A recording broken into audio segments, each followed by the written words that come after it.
Hey guys, welcome to Vony Movies Recap. Today I will show you a 2010 horror romance film titled Let Me In. Spoilers ahead. Watch out and take care. In 1983, in a hospital in Los Alamos, New Mexico, a man is admitted with burns over 9.5% of his body.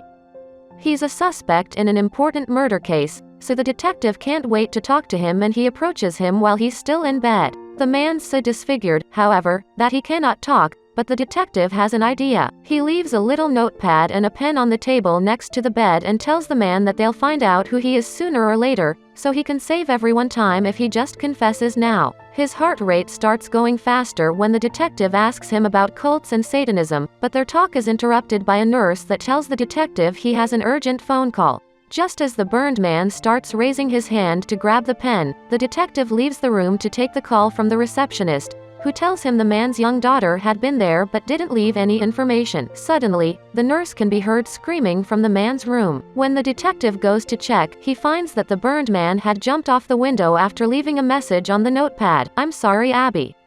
2 weeks earlier, Owen, a lonely 12-year-old boy, is hanging out in the small yard in front of his apartment and eating candy. When his divorced mother calls him over for dinner, he buries the candy wrappers in the snow before joining her. Dinner time gets tense and awkward when Owen's father calls and starts arguing with his mom, and the call leaves the mother crying on the couch after they're done eating.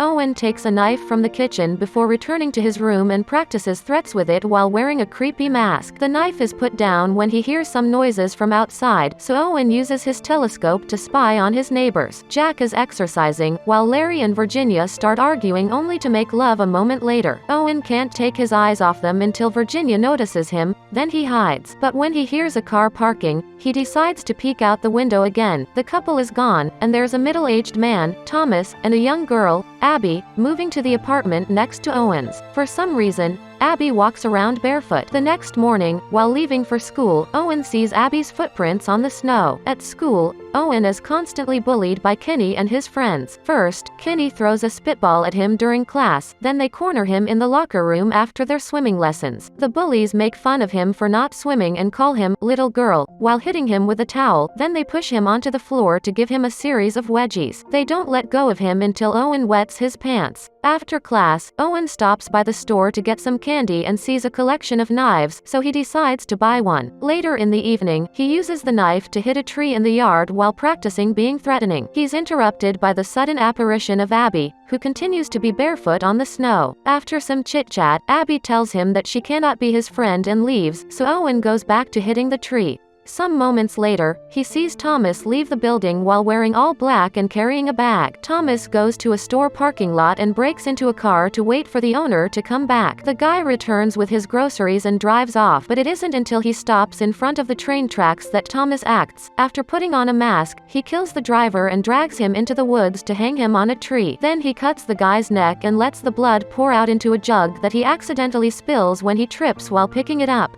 He doesn't have time to clean up because there's a truck coming, so he grabs the jug with the leftover blood and returns to the apartment building. Owen is arriving home at the same time as Thomas, and he can hear him through the walls arguing with someone with a deep voice that wonders if they should go out there and do it themselves. Thomas replies he may be getting sloppy because he's tired of doing this and he may want to get caught. The next day, the detective and some cops show up at school to ask some questions, because the guy killed last night was a recent graduate. In the evening, Owen spends time in the yard again, playing with a Rubik's Cube. Abby approaches him again and, after failing to get him to leave, she asks about the cube. Owen teaches her how to play while asking him about her bare feet. Abby explains she never gets cold. After lending her the cube for the night, Owen returns to his apartment while she stays playing outside. But the cube suddenly drops off her hands when her body starts aching. Abby goes to a nearby tunnel and calls out for help while pretending to be a wounded child. It's Jack that finds her and tries to help her, and when he picks her up, Abby attacks him. She shakes him and hits him a few times before throwing him on the floor and sucking his blood, then she breaks his neck to kill him before leaving.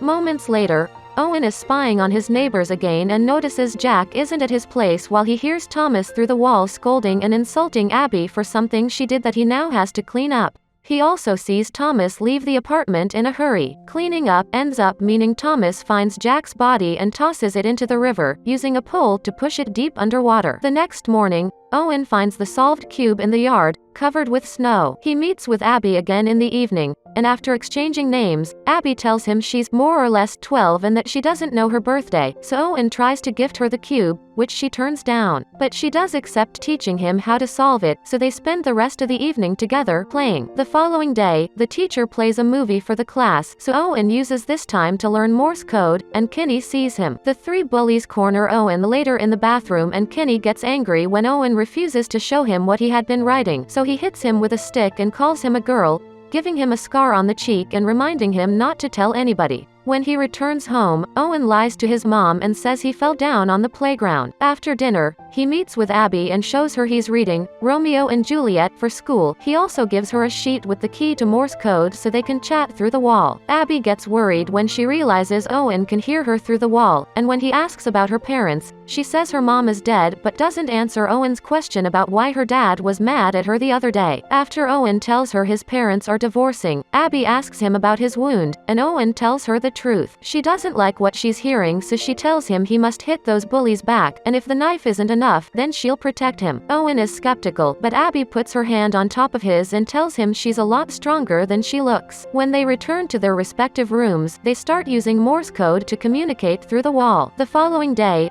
Owen goes to see his gym teacher and signs up for after-school strength training. Afterward, he steals some money from his mom's purse and uses it to take Abby to the arcade, where he teaches her to play Mrs. Pac-Man. Then he takes her to the store to buy some candy, which she turns down. Seeing him get disappointed over not being able to share his favorites, Abby ends up accepting one, only to run outside to throw up right after. She apologizes to Owen, but he doesn't mind, he just hugs her. Still worried, Abby asks him if he likes her, he answers yes. Then she asks him if he'd still like her if she wasn't a girl, to which he replies he guesses he would. They walk back to their building while she mentions she's moved around a lot and Owen says he wants to get out of his horrible town.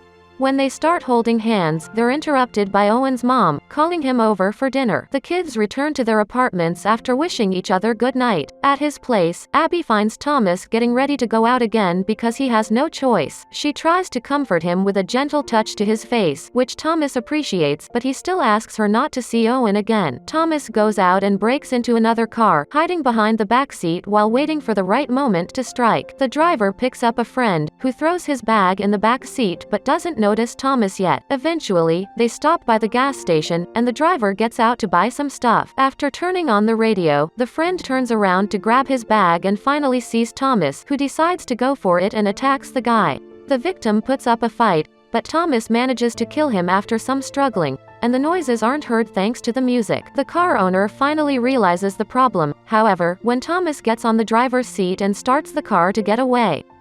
Seeing the road ahead becomes difficult when the angry owner throws a smoothie at the front window, so Thomas has trouble steering.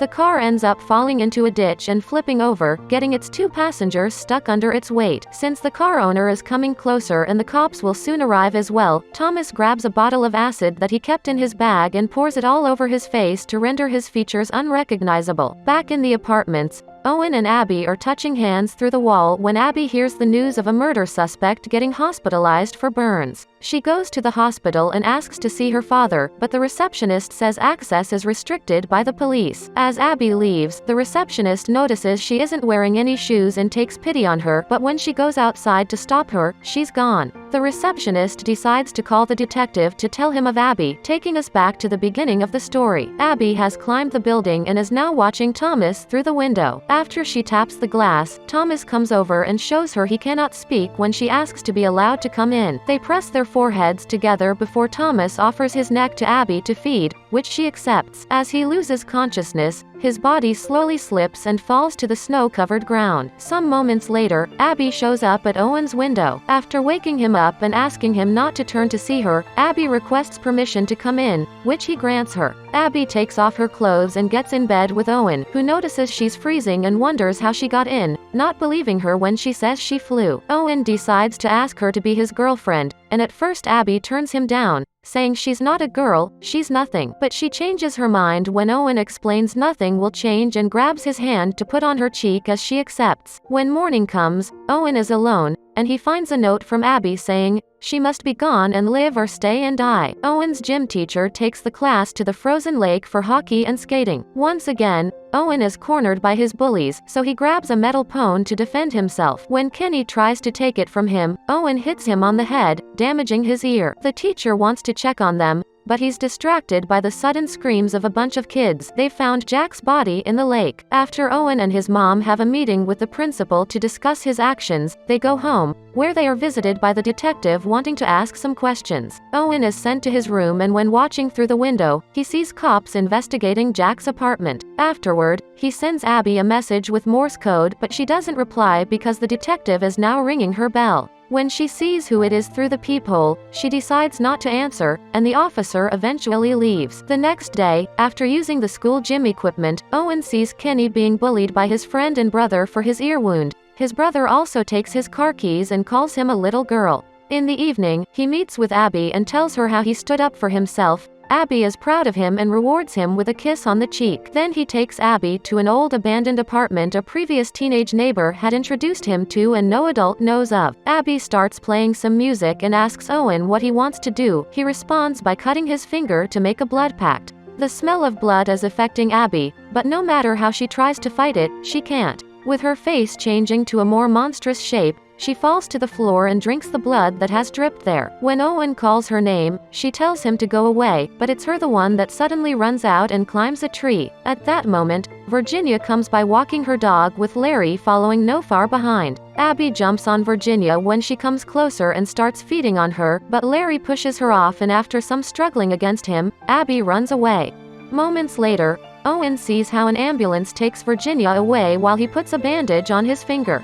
He tries to talk to his mother, but she's deeply asleep, so he calls his dad instead and asks him if evil people exist. His dad misunderstands the question and thinks his mom is putting ideas in his head, so he tells Owen they will talk later, leaving his son upset and crying alone. Owen decides to visit Abby, asking permission to come in as she had done with him. As they begin to talk, Abby confirms Owen's suspicions. She's a vampire that needs blood to live. She's been 12 for a very long time, and Thomas wasn't her dad.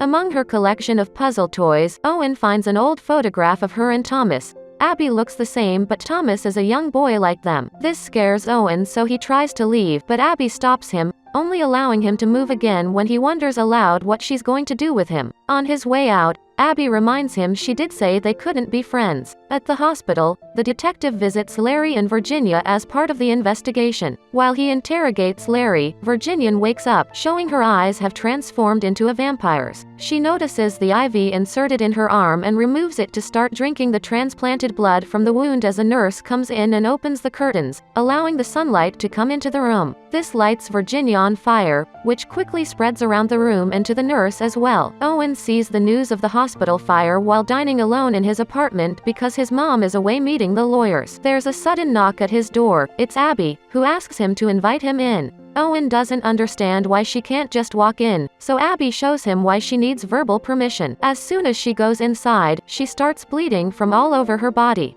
Owen quickly catches on and says she's allowed inside aloud before hugging her. While Abby takes a shower, Owen cleans the floor and throws away her dirty clothes. He also starts playing some music and tells Abby she can borrow a dress from his mom. Speaking of the devil, it's at that moment that Owen's mother comes back, so the kids run to Owen's room and Abby climbs out the window to return to her own apartment. Some moments later, after checking his mom has fallen asleep, Owen goes to Abby's place. He spends the night with her and falls asleep on the floor, where he finds a note from Abby the next morning, saying she's in the bathroom and he shouldn't come in. When there's a sudden knock at the door, Owen checks who it is through the peephole and sees it's the detective. He steps back, intending not to let him in, but he steps on a loose board that creaks and gives his presence away. The detective forces the door open and comes inside with his gun ready while Owen hides under a table. The officer starts looking around the house, finding the murder victim's wallets and Abby's note on the floor, which makes him move to the bathroom next. In there, she finds a bunch of blankets in the tub, which he takes away to find Abby sleeping under them. Needing light to see better, the detective begins removing the boards that cover the windows, but Owen stops him just in time as a burn starts appearing on Abby's leg. Now that she's awake, she jumps on the detective and feeds on him. The detective stretches his hand towards Owen, silently asking for help, but Owen can only close the door and step away. When Abby comes out, she hugs Owen and tells him she needs to go away before kissing him on the lips as a goodbye. A couple of hours later, he looks out the window and cries when he sees Abby leaving on a taxi after having hidden the detective's body in the abandoned room they had hung out at. The next day, Owen assists swim class. His teacher leaves the natatorium when one of the bullies calls him over to check on a trash can on fire, which was started by Kenny and his friends as part of a plan. With the teacher outside, the four boys lock the door behind him, enter the pool area and demand everyone to leave except for Owen, who tries to escape through the locker room but it's captured by the bullies and taken by to the pool. Kenny's brother grabs him by the hair and tells him that if he can stay 3 minutes underwater, he'll only give him a little nick with the knife, but if he can't, he'll poke one of his eyes out.